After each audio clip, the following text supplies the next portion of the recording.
ao suicídio. Esse slide, ele traz para nós o telefone do CVV, caso conheçam alguém que esteja precisando conversar, desabafar, além do telefone do CVV, que é 188. Na nossa casa, as casas espíritas, elas oferecem o atendimento fraterno. E esse mês, que é o mês de setembro, é o mês da primavera. E eu adoro flores. E que bom, né, que elas chegam para nós trazendo o seu perfume, a sua beleza e o seu encanto. O tema de hoje é um convite à nossa sensibilidade. É do capítulo 25, Buscai e Achareis. Se refere ao item 6, observai os pássaros do céu. E nós vamos iniciar a nossa conversa da manhã com a lição do silêncio. Um fazendeiro descobriu que tinha perdido o seu relógio num celeiro. Um relógio de grande valor sentimental e muito valioso. Após extensa procura em vão, ele recorre a um grupo de crianças e pede a essas crianças que o ajudem a encontrar esse relógio, prometendo uma valiosa recompensa. E quando estava prestes a desistir, um menino vai até ele e pede permissão para que ele entre no celeiro e procure o relógio, já que ninguém tinha conseguido encontrar. Após pensar, o fazendeiro permite que esse menino ele entre no celeiro. E após um tempo, o que acontece? Ele sai com o relógio em suas mãos. Todos ficaram espantados, todos. E o fazendeiro pergunta justamente para ele como conseguiu encontrar o relógio. E aí ele fala: eu não fiz nada, apenas sentei no chão, fiquei em silêncio e ao ouvir o tic-tac do relógio, olhei na direção certa. E é justamente desse olhar, do aprimoramento desse olhar, que nós vamos conversar hoje. Da visão não apenas como um dos 5 sentidos que nós possuímos e que é tão importante que ela nos permite a integração, a interação com o nosso ambiente e com o mundo que vivemos. Porque vivemos muitas vezes tão distraídos, tão absortos em nossos problemas, principalmente os de ordem material, que muitas vezes esquecemos de parar, acalmar a nossa mente, o nosso coração, fazer silêncio e olhar na direção certa. Olhamos mais para o celular hoje do que para aqueles que estão ao nosso lado, seja na condução, seja no metrô, no ambiente de trabalho, seja no nosso lar. Então, olhamos mais para o celular hoje do que para a natureza, para o céu, para as flores do mês de setembro, para a lua, que acho que foi na sexta-feira, ela estava belíssima, linda. Então, como entender essa mensagem de Jesus, que ela transcende, porque a mensagem de Jesus, ela é para os nossos espíritos, se estamos o tempo todo conectados. Como entender? Porque se Deus, ele ama a sua criação, e a criação, ela louva a Deus através do seu trabalho incansável, seja o oceano nos fenômenos das marés, seja o solo que brota para cada um de nós, o vegetal, seja o sol que brilha todos os dias. Tem uma mensagem que diz que se fizermos, eu não sei se vocês conhecem, que Se fizermos algo de importante e ninguém notar, não fiquemos tristes, porque o sol nos presenteia com um lindo espetáculo todos os dias, enquanto a maioria da plateia continua dormindo. Então, nós temos os vegetais que crescem em busca da luz e, após longos períodos de amadurecimento, nos concede a sua vida através dos frutos. Então, se Deus ele ama a sua criação, Deus ele nos ama incondicionalmente. Ele ama a todos nós. Tem um livro Pensamento e Vida, do Emmanuel, no seu último capítulo, capítulo Amor, que nos diz assim, olha o que Emmanuel nos diz. O verme, ele é amado pelo Senhor, tanto quanto o anjo que o representa junto do verme. O verme. A seiva que nutre a rosa é a mesma que alimenta o espinho dilacerante. Na árvore em que se aninha o pássaro indefeso, pode acolher-se a serpente com as suas armas de morte. Ou seja, não existem preferências no reino de Deus. Deus nos ama indistintamente, mas é necessário buscar, como nos diz o capítulo. É necessário nos ajudar. Já nos diz um dos seus itens, ajuda-te que o céu te ajudará. E aí vamos até a passagem e vou pedir para que todos acompanhem. Não acumuleis tesouros na terra, onde a ferrugem e os vermes os comem, e onde os ladrões os desenterram e roubam. Acumulai tesouros no céu, onde nem a ferrugem, nem os vermes os comem. Porquanto onde está o vosso tesouro, aí está também o vosso coração. Eis porque vos digo, não vos inquieteis por saber onde achareis o que comer para sustento da vossa vida, nem de onde tirareis vestes para cobrir o vosso corpo. Não é a vida mais do que o alimento e o corpo mais do que as vestes? Observai os pássaros do céu, não semeiam, não ceifam, nada guardam em celeiros, mas vosso Pai celestial os alimenta. Não sois muito mais do que eles? E qual dentre vós o que pode, com todos os seus esforços, aumentar de um côvado a sua estatura? Por que também vos inquietais pelo vestuário? Observai como crescem os lírios dos campos, não trabalham nem fiam. Entretanto, eu vos declaro que nem Salomão, em toda a sua glória, jamais se vestiu como um deles. Ora, se Deus tem o cuidado de vestir dessa maneira a erva dos campos, que existe hoje e amanhã será lançada na fornalha, quanto maior cuidado não terá em vos vestir, ó homens de pouca fé. Não vos inquieteis, pois, dizendo, que comereis? Ou que beberemos? Ou de que nos vestiremos? Como fazem os pagãos que andam à procura de todas essas coisas, porque vosso Pai sabe que tendes necessidade delas. Buscai primeiramente o reino de Deus e a sua justiça, que todas essas coisas vos serão dadas de acréscimo.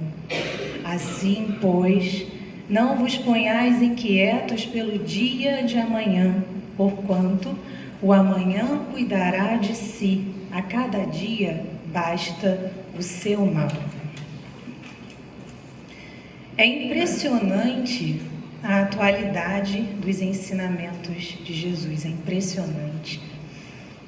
O Evangelho, ele data de 1864, baseado nos ensinos exemplificados por Jesus há mais de 2000 anos. E eu pergunto a vocês, vamos refletir, e por que a história se repete? Por quê?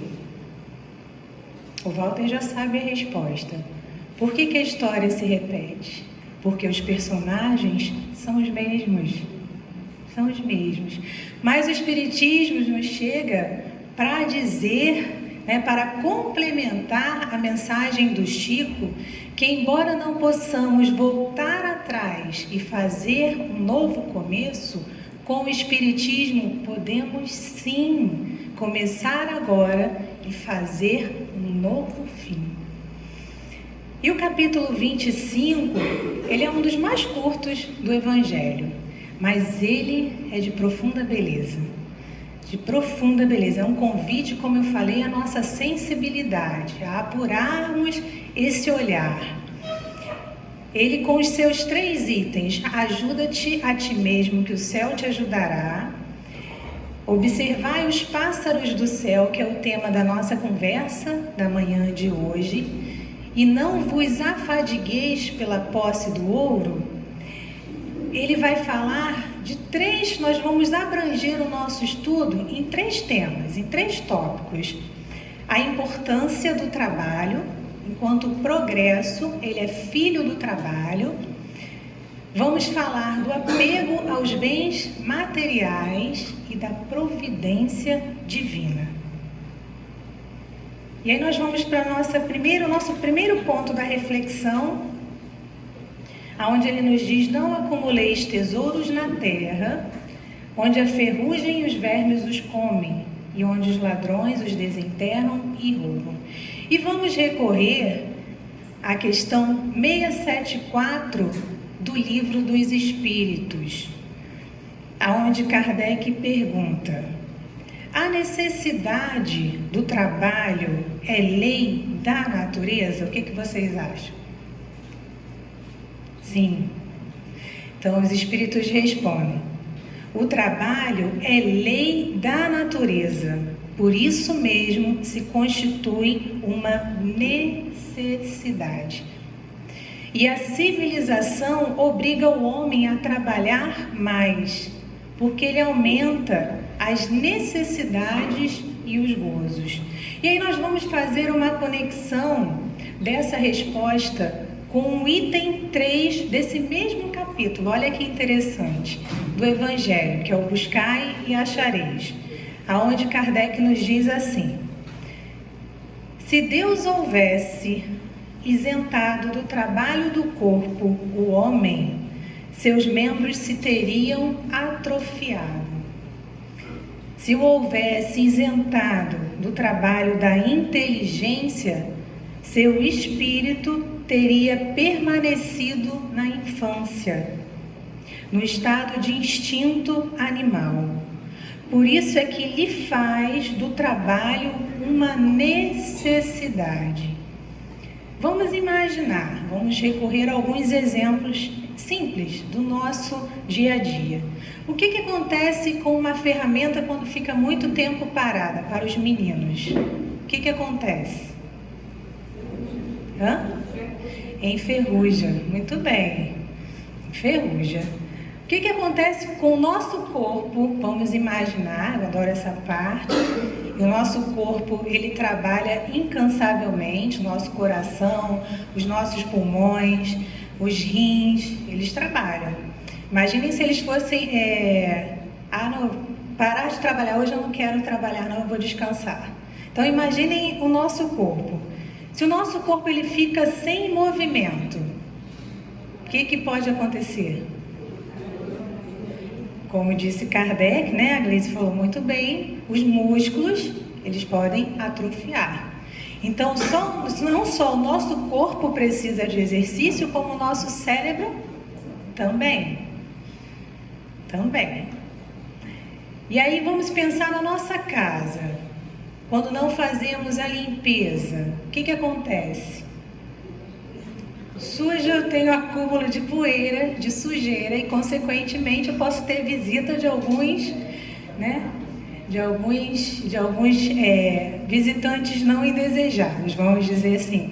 Então, o nosso corpo, né, o trabalho, de uma forma geral, ele se constitui em uma necessidade. E como disse a Rosângela muito bem no domingo passado, não é só o trabalho remunerado que é importante. Toda ocupação útil é trabalho.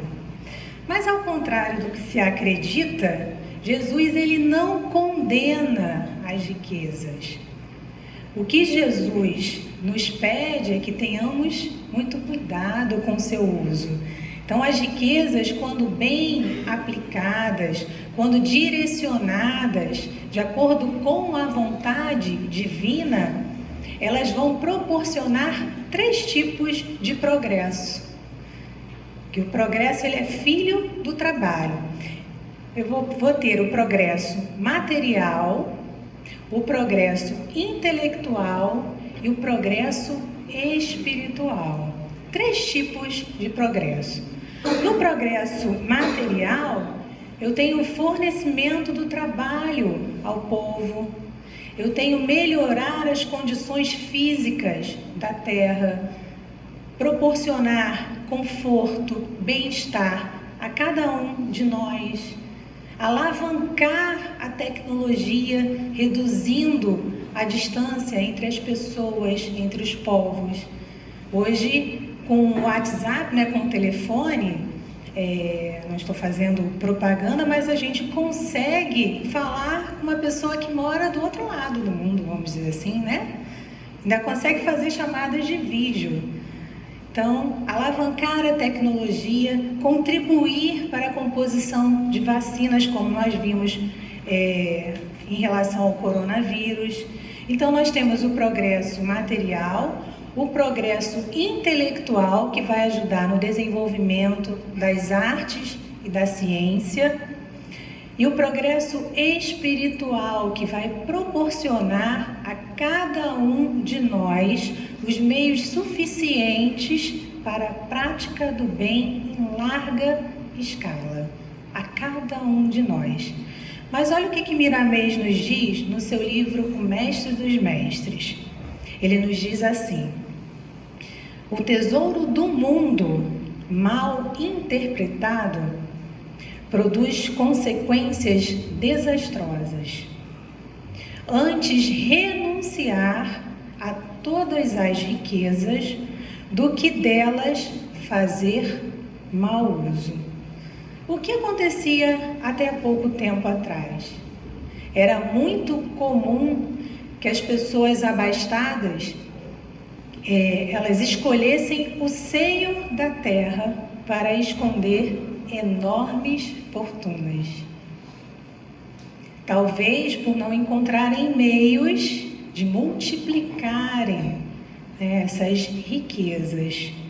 Mas graças a Deus hoje, por força do progresso, que falamos dele, por emprego do próprio tempo, das leis de Deus muito bem exemplificadas por Jesus, as riquezas, olha que beleza, elas estão mais presentes no trabalho da caridade. Elas têm um fim mais útil.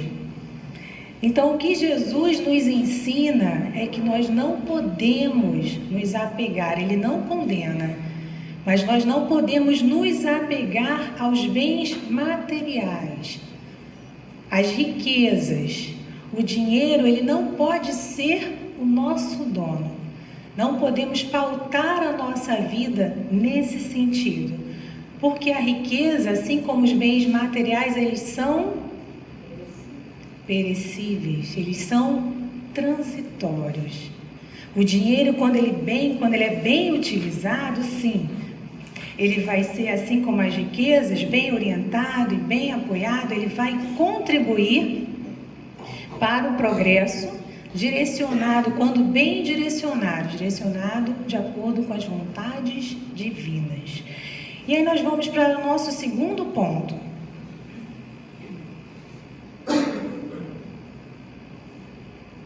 Acumulai tesouros no céu, onde nem a ferrugem, nem os vermes os comem, e onde os ladrões não os desenterram nem roubam.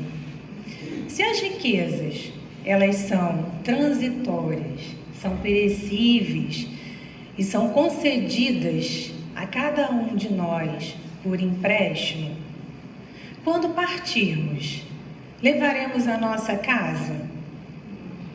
Não. Hã? A Márcia falou que ela gostaria. Eu também. Mas não levaremos. Levaremos as nossas roupas? Não. Levaremos o nosso carro?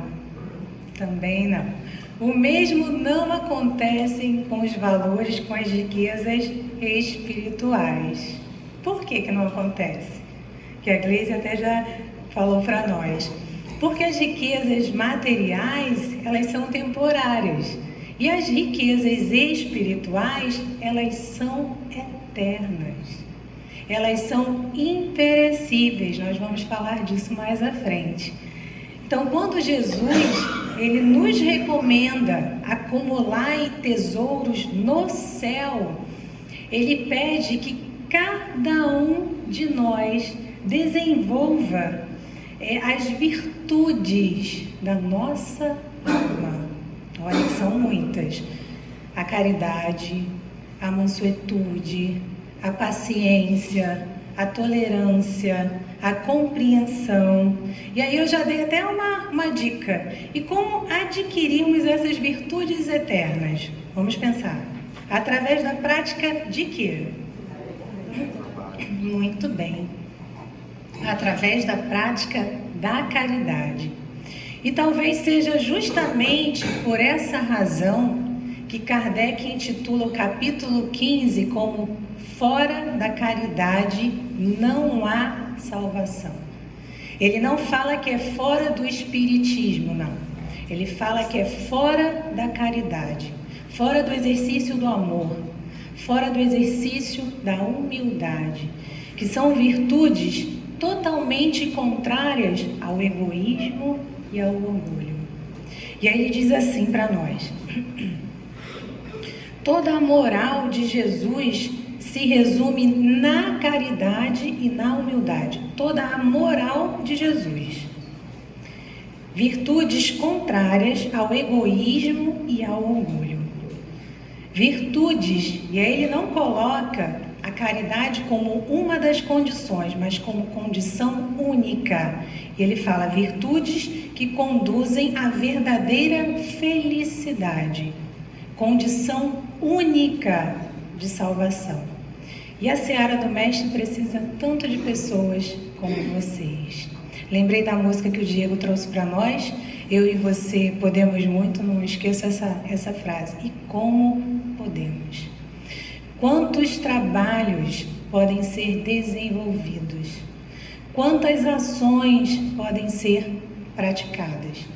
E aí eu falo de 2 tipos de caridade aqui. Quais são?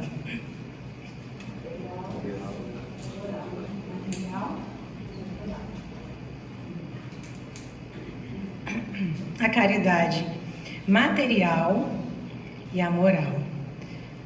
E eu digo que talvez a caridade material não seja hoje a mais simples de ser praticada. Porque eu tenho certeza que todas as obras precisam de ajuda. Todas. Nós temos a obra do berço com a Janete, que precisa de recursos. Nós temos a campanha do quilo, que nos é muito familiar e nos trouxe 2 amigos hoje até aqui, amigos muito queridos que visitamos todos os domingos, que é a Fernanda e o Sérgio, estão vindo a casa. A Fernanda pela primeira vez, o Sérgio acho que é a 3ª vez, né, Sérgio? Mais ou menos, né? Então eu tenho certeza que a campanha do quilo precisa de ajuda. Então, se não podemos doar um fardo de arroz, de açúcar, uma caixa de óleo, a gente pode doar uma unidade. E faz uma diferença, meus irmãos, muito grande no final da contabilidade da nossa querida Márcia aqui. A campanha, né, do Márcio, de todos os seus amigos, aos moradores em situação de rua, tenho certeza também, né, amigo, que precisa de ajuda. Então, nós podemos praticar de inúmeras formas a caridade. E aí vamos falar um pouquinho da caridade moral, que é um abraço, um sorriso, um olhar. E olha como é importante esse olhar. Já ouviram falar desse psicólogo social? Fernando Braga? O que o Fernando Braga fez quando a gente fala desse olhar? Em 2002, ele investigava a vida das pessoas que, ao vestir um uniforme, ganhavam invisibilidade, ou seja, eram tratadas como se não existissem. E aí ele veste um uniforme, tá? Um uniforme de gari, e vai trabalhar durante 8 anos varrendo as ruas da universidade em que ele estudava. Pergunta se ele era conhecido ao vestir o uniforme. Não, ele era invisível, porque as pessoas não o enxergavam, as pessoas não o viam e mal o cumprimentavam. E isso foi foi o tema da tese de mestrado dele, e que ganhou uma repercussão muito grande. Virou livro, ele fez entrevistas, ele deu entrevistas importantíssimas sobre como o nosso olhar é importante. E principalmente nesses casos. E aí ele relata, ele diz que um simples bom dia significa um sopro de vida nessas condições. E ele fala também que professores que o abraçavam dentro da universidade, quando ele colocava o uniforme de gari, não o reconheciam e não o cumprimentavam. Então, precisamos aprimorar esse olhar, para que essas pessoas que são como nós, iguais a todos nós, elas não se tornem invisíveis.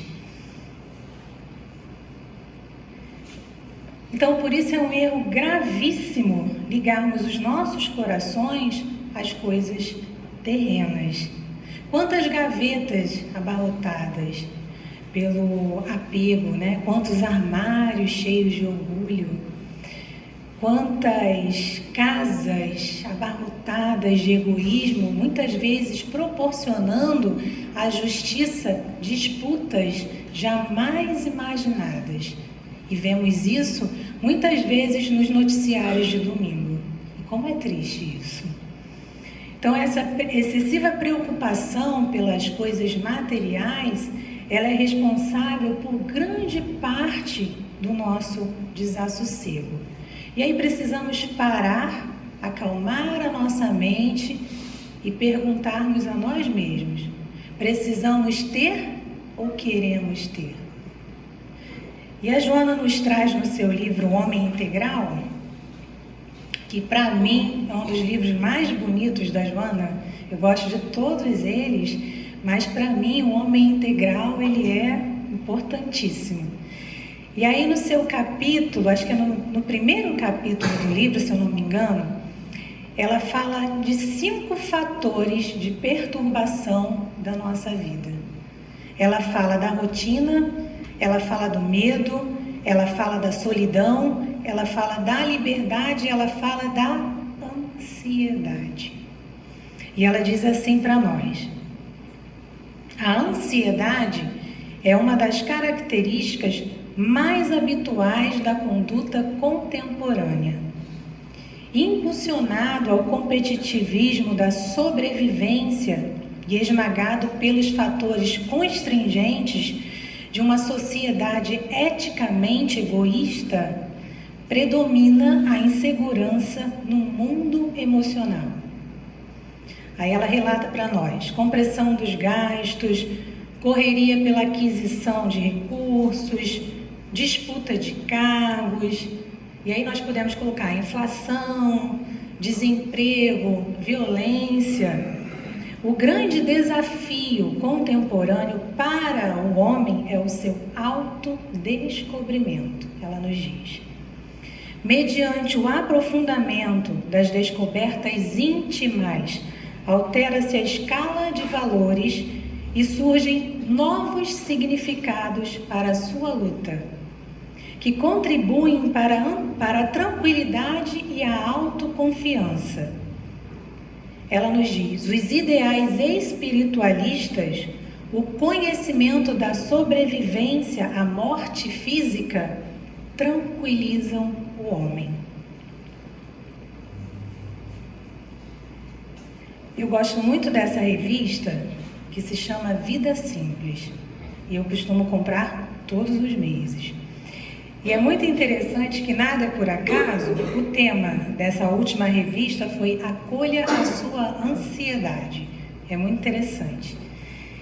E a Vida Simples nos diz que a última pesquisa da Organização Mundial de Saúde, da OMS, contabiliza 264 milhões de pessoas no mundo que passam por esse transtorno.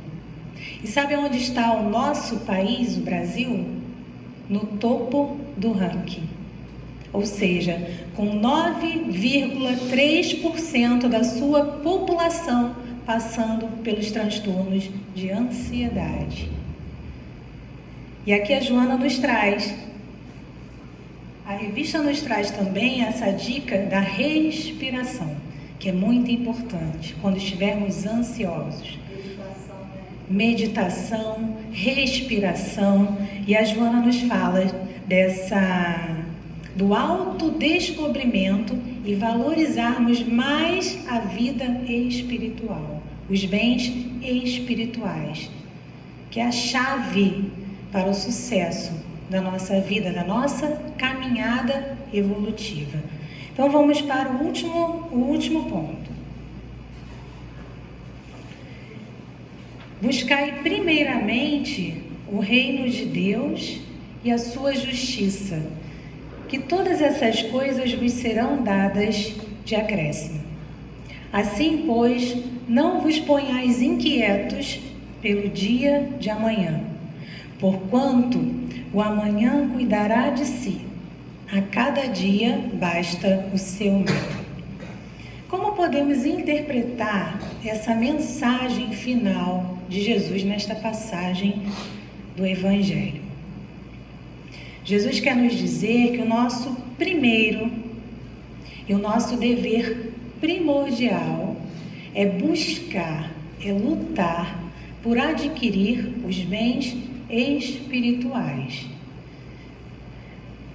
E vocês sabem, a Gleice falou muito bem, qual a diferença de perecível para imperecível? Perecível é aquilo que dura pouco, são os bens materiais.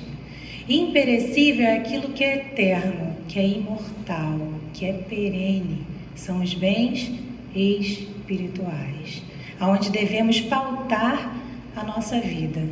Mas Jesus, ele quer que abandonemos o mundo? Não quer.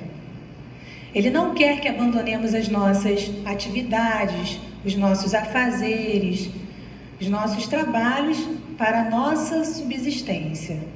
O que ele nos adverte é que nós não podemos amar com a mesma intensidade os bens da terra e os bens do céu. Porque se a nossa vontade de estar aqui hoje, que bom, né? A casa cheia, a gente fica tão feliz, né? Se a nossa vontade de adquirir os bens espirituais, ela for fraca, hoje está chovendo, né? Acho que eu vou ficar em casa, quietinho, né?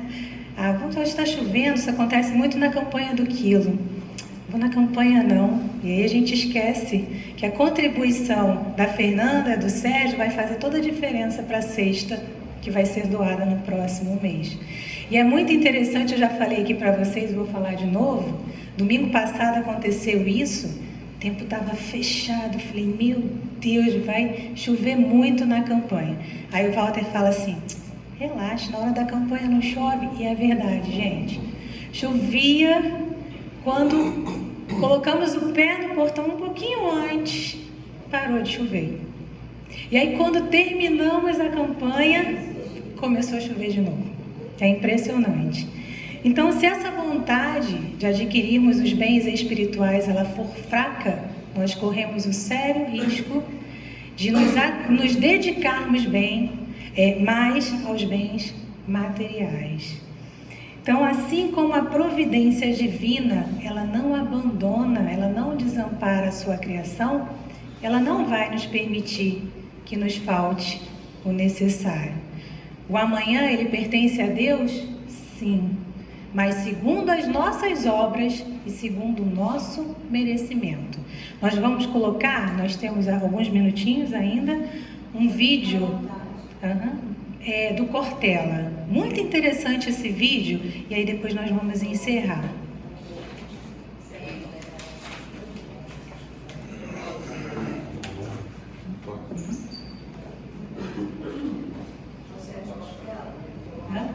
Muito bom.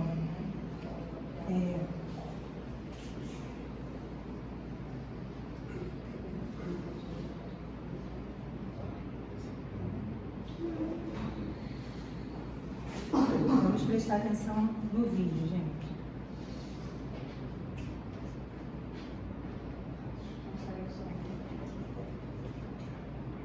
Alguns não tinham nascido. Sabe para quê? Para eles verem uma coisa que eles não estavam acostumados. Sabe o que era? Levamos os caciques ao grande mercado municipal. Vocês imaginem por que nós levamos os 2 caciques chavantes lá há 30 anos, né? Alguns não tinham nascido. Sabe para quê? Para eles verem uma coisa que eles não estavam acostumados. Sabe o que era? Comida acumulada. Por quê? Porque os chavantes na época não usavam dinheiro como meio de troca. Para eles, o que era sinal de qualidade de vida era comida. Os 2 caciques deram 2 passos dentro do mercado e ficaram assim. Eles ficaram com o olhar que cada um de nós ficaria se a gente entrasse no copo de um banco, por exemplo. Porque para nós dinheiro é meio de qualidade de vida. Eles andavam para lá e para cá. E de repente, um deles viu uma coisa que nenhum e nenhuma de nós veria. Ele viu, cutucou e falou assim, o que ele está fazendo? E foi ele quem? Foi ele. Aí ele apontou no chão, um menino negro, pobre, a gente sabia que era pobre por causa daquela roupa, não saberia, pegando verdura amassada, tomate pisado, batata estragada. Aí ele falou, o que ele está fazendo? Nós falamos, ele está pegando comida. Ele não falou nada, assim, ele ficou quieto. Aí ele andou uns 15 minutos sem falar nada, provavelmente pensando. Depois de uns 15 minutos ele voltou e falou assim, eu não entendi. Por que ele está pegando essa comida estragada aqui no chão se tem essa pilha aqui de comida boa? A gente falou, sabe o que é? Para pegar essa pilha aqui precisa de dinheiro. E ele não tem dinheiro? Nós falamos, não, ele não tem dinheiro. Por que ele não tem dinheiro? Nessa hora eu vou voltar a dar um tapa do cacique. Porque onde ele está cutucando? Na nossa compreensão ética da vida coletiva. Na nossa ideia de comunidade. Nós só não sabemos o que é. Ele não tem dinheiro porque ele é criança. Ele fala, e o pai dele tem? Ele falou, não, o pai dele não tem. Ele disse assim, eu não entendi. Por que você come dessa pilha de comida e ele come dessa comida estragada? A única resposta possível para o cacique naquele momento, sabe qual foi? Foi assim, sabe o que é? É que aqui é assim. E aí eles fizeram uma coisa inacreditável que eu nunca esqueci, tá? Nos últimos 30 anos. Eles falaram assim, vamos embora. Eles pediram para ir embora. Pediram para ir embora de São Paulo, não no mercado. Eles não quiseram ver mais nada. Eles não conseguiram compreender aquilo. Veja como eles são selvagens. Eles não conseguiram compreender que uma criança com fome, diante de uma pilha de comida boa, come comida estragada. Não conseguiram. São selvagens. Sabe como é que eles compreenderiam? Talvez se eles tivessem nascido em algumas das nossas famílias, frequentado algumas das nossas escolas, ido a algumas das nossas igrejas, assistindo alguns dos nossos meios de comunicação. E aí, quando eles passassem diante de uma criança com fome, pegando comida estragada, eles iam achar aquilo normal. Não é normal gente ter fome. Não é normal gente não ter socorro médico. Não é normal gente não ter trabalho.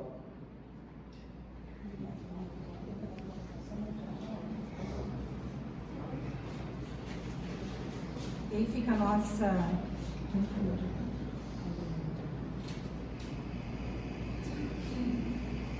Fica a nossa reflexão da manhã com a mensagem do Miramês, do mesmo livro, O Mestre dos Mestres. Ele nos diz assim: o homem inteligente não é exatamente aquele que esquece a vida espiritual, vivendo bem a vida física, nem o que faz o inverso, vivendo bem a espiritual e ignorando a física. Antes, é aquele que sabe viver bem as duas, dando a César o que é de César, mas a Deus o que é de Deus.